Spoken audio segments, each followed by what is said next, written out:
भारत हा एक कृषीप्रधान देश म्हणून सर्व जगात ओळखला जातो.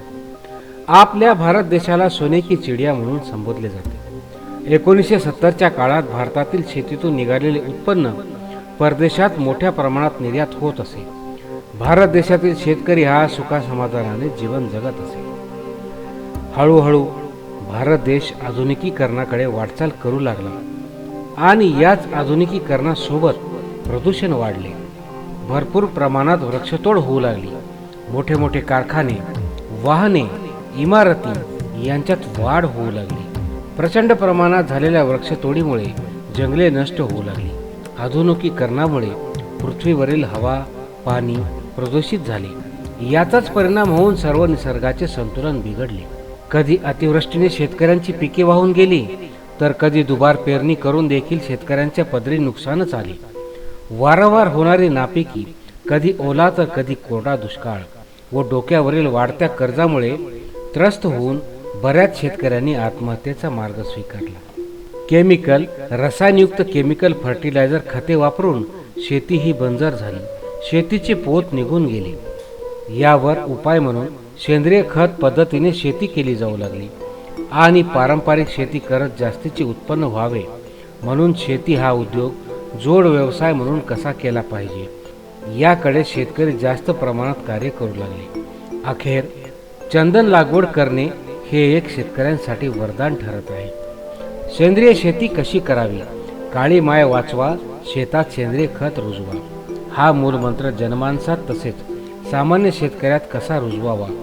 कमी पाण्यावर कमी जमिनीवर शेती कशी करावी? कमी पाण्यावर कमी जमिनीवर शेती कशी करावी व जास्तीत जास्त उत्पन्न कसे काढावे या संदर्भाची शेतकऱ्यांना नवसंजीवनी देऊन नवा इतिहास घडविण्यासाठी सन 2000 मध्ये श्री बाबूराव डोणगावकर यांनी सामाजिक बांधिलकीतून युवा परिवर्तन संघर्ष विकास समिती या संस्थेची स्थापना केली. या संस्थेच्या मार्फत सुशिक्षित बेरोजगार, साधारण व्यावसायिक व शेतकऱ्यांच्या हितासाठी गतीने कार्य करण्यास सुरुवात केली. या दरम्यान अनेक युवक युवती बेरोजगारीमुळे त्रस्त आहेत.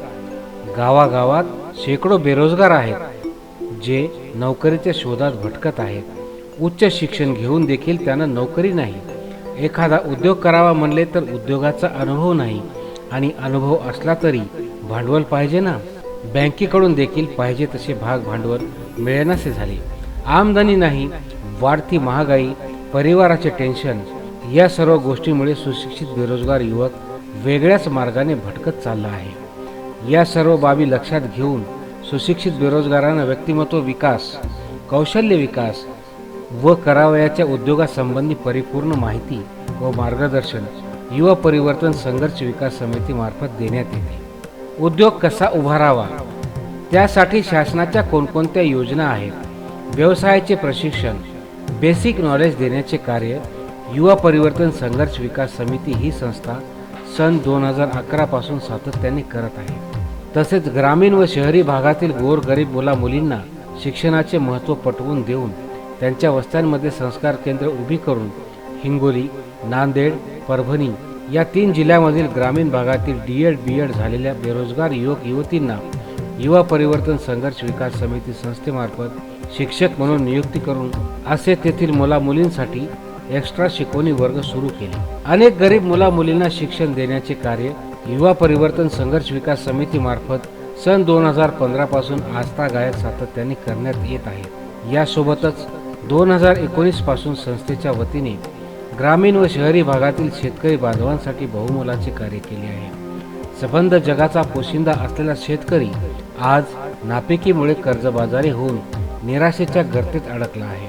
त्यामुळे शेतकरी बांधवांनी आधुनिक पद्धतीने शेती कशी करावी, अभ्यासपूर्ण व नवतंत्राचा वापर करून पाणी आणि जमीन कमी असेल तरीही जास्तीत जास्त उत्पन्न कसे काढता येईल याचे प्रशिक्षण व मार्गदर्शन युवा परिवर्तन संघर्ष विकास समिती संस्थेमार्फत केल्या जाते.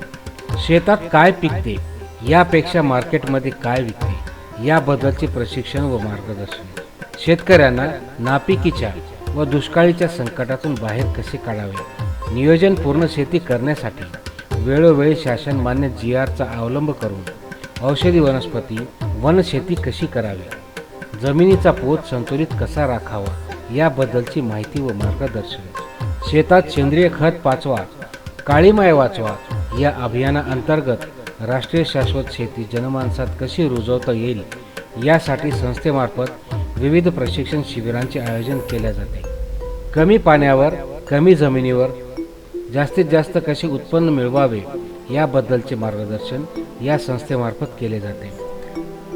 त्यामध्ये वनवृक्ष चंदन, महागुनी, मिलियाडोबिया, चारोळी, बिबा, महू, ताडी, निलगिरी, साग, अंजन, खैर, सरू, कडीपत्ता, नीम, पेरू, सीताफळ, हादगा या आणि अशा इतर अनेक वृक्ष लागवडीतून पर्यावरण संतुलित राहते तर राहतेच, परंतु शेतकरी देखील आर्थिकदृष्ट्या सक्षम होतो.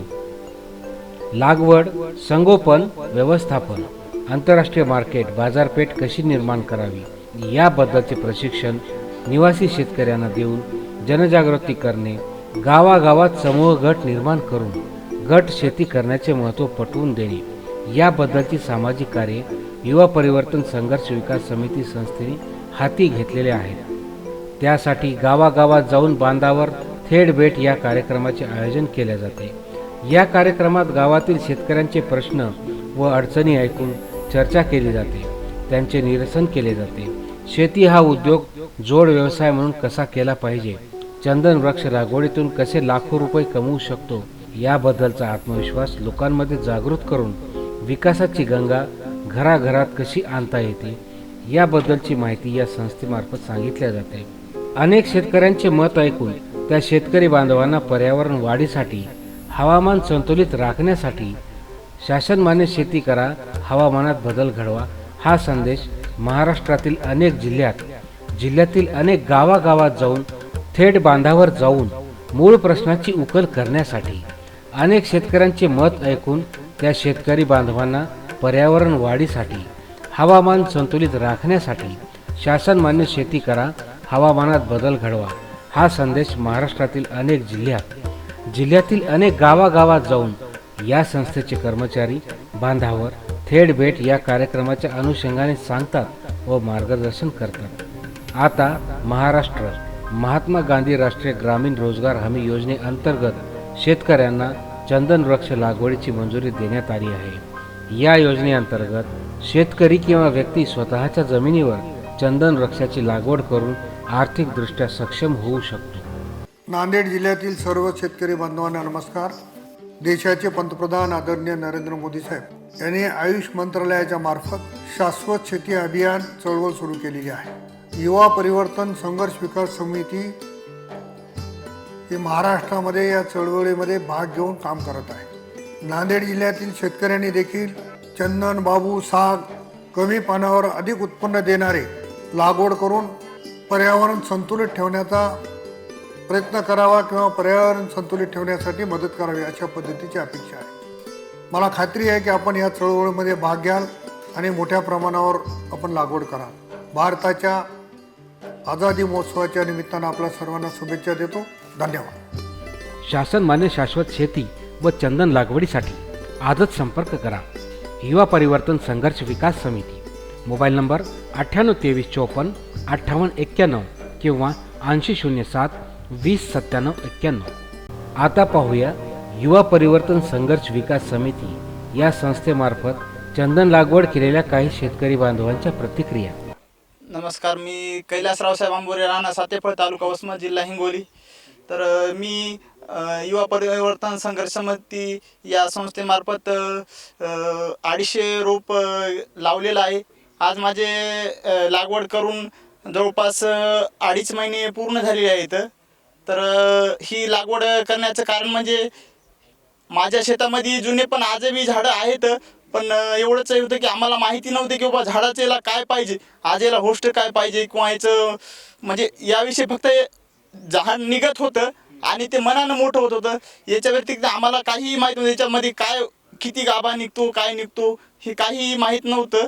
फक्त एवढं झालं की आम्हाला या डोणगावकर सरांच्या संस्थेमार्फत एक तर पूर्ण या झाडाची डेव्हलप मेंट कशी करायची काय नाही याचं आम्हाला मार्गदर्शन त्यांच्यामुळं भेटल्यामुळं आमच्या जी झाडाची ग्रोथ आहे ती इतरत्र जे आमचे जुने झाडे शेतातले होते त्याच्यापेक्षा आज या झाडाची जी क्वालिटी आहे ती असं आम्हाला वाटलं सुद्धा नव्हतं की बाबा या लेवलनं आमची झाडं मोठे होतील म्हणून.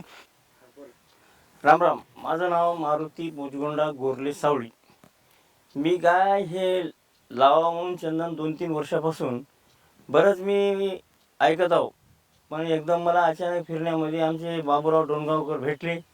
मग त्यांच्याकडून पूर्ण माहिती घेऊन मी हे चंदनाची लागवड केलो. तरी सप्टेंबर-डिसेंबरमध्ये लागवड केलो मी, सप्टेंबर-डिसेंबरमध्ये. तरी आता माझे चंदन चांगली झाली, ह्याच्यावर काही नाही. एकदा डोस दिला. याच्यामध्ये आंतरपीकसुद्धा घेता येते म्हणून मी याच्यामध्ये गवार मटकीची लागवड केली आहे. तरी आपणाला ह्या अंतरमध्ये पारंपरिक किती दिवस आपल्याला करणाऱ्याला चांगलं उत्पन्न मिळू शकते. आपल्याला जेवढं आपल्या जमिनीमध्ये उत्पन्न मिळते तेवढं आपल्या ह्या आंतरपीकमध्ये घेता येते. मी राजू गंगाधर पानकर, राहणार बिलोली, तालुका बिलोली, जिल्हा नांदेड, मराठवाडा. मी बिलोलीचा रहिवासी असून सेवानिवृत्त कर्मचारी आहे आणि माझ्याकडं शेतीचा 4-5 एकर शेत असल्यामुळं मी त्या 1 एकर शेतीमध्ये चंदन लागवड केलेली आहे. परंतु ते चंदन लागवडीचं धोरण म्हणजे आम्हाला सर्व माहिती देणारे आपल्या बिलोली तालुक्यातला एक हा विजयनगर गाव आहे, म्हणजे जुना दगडापूर, हे इथं डोणगावकर म्हणतात त्यांना. त्यांच्या मार्गदर्शनाखाली हे चंदन लागवड केलेलं आहे. म्हणून हे चंदन झाडाचं पूर्ण आता 1 वर्षाची जे 1 वर्षाचं हे झाड आहे, 1 वर्षामध्ये हे एवढं मोठं झालेलं आहे.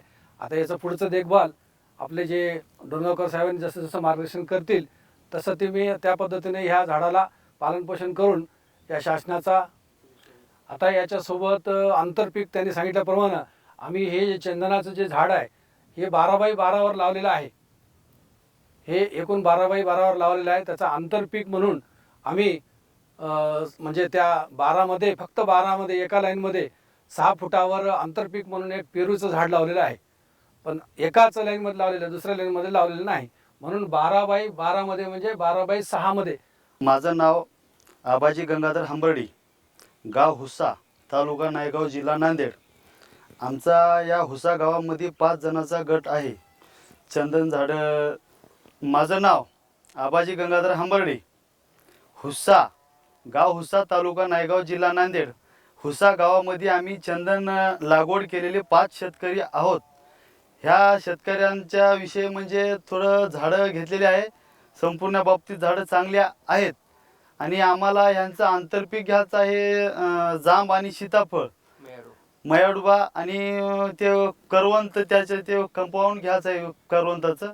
आम्हाला मार्गदर्शनाखाली आमचे मार्गदर्शक आहेत बाबूराव सर डोणगावकर. यांनी चांगल्या पद्धतीनं मार्गदर्शन करत आहेत. गडवाड, निरीक्षण क्षेत्राधिकारी देगलूर. मला या ठिकाणी वनपरिक्षेत्राधिकारी हिवरे साहेबांनी पाठवले त्यांच्या ठिकाणी. तरी चंदन लागवड केल्यामुळे त्याला परवान्याची आवश्यकता नाही.